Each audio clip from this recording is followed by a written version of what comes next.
Judy, reaction from all sides today was very quick, from Dexter Reed's grieving family, who clearly believe that this was an unjustified shooting, to the Fraternal Order of Police defending the actions of its officers. And finally, in the middle, the mayor trying to balance both sides. Within an hour of the police body cam video being released by COPA, Chicago's mayor took to the podium calling for cooler heads to prevail. I urge everyone to remain peaceful and not lead our city down a path of division.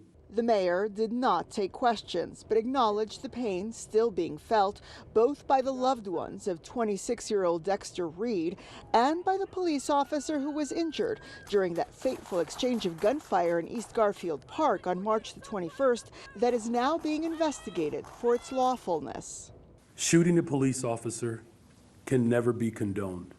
And we also have to be very clear that we hold our police to the highest of standards.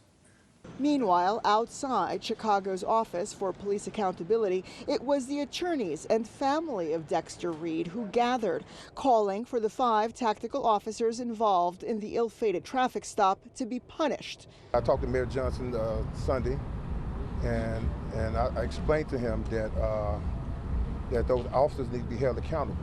And while never explicitly acknowledging, as both COPA determined and the body cam video shows, that it was Reed who fired first, there was an attempt to explain what may have led to that reaction. If I was in that situation, I would be terrified.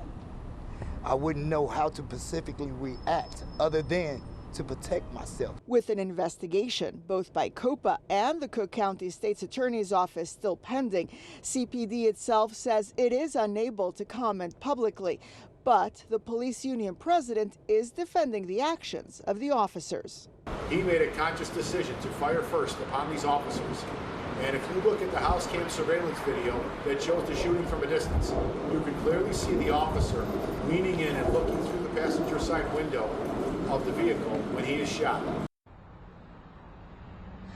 A protest by those who support the family and friends of Dexter Reed is scheduled to take place at 6 o'clock here outside of the 11th District. This is where that tactical team that was involved in the shooting works out of. As for those officers, they do remain on a 30-day administrative leave that is required after every police-involved shooting. Watch breaking news on YouTube. Subscribe to ABC7 Chicago Eyewitness News.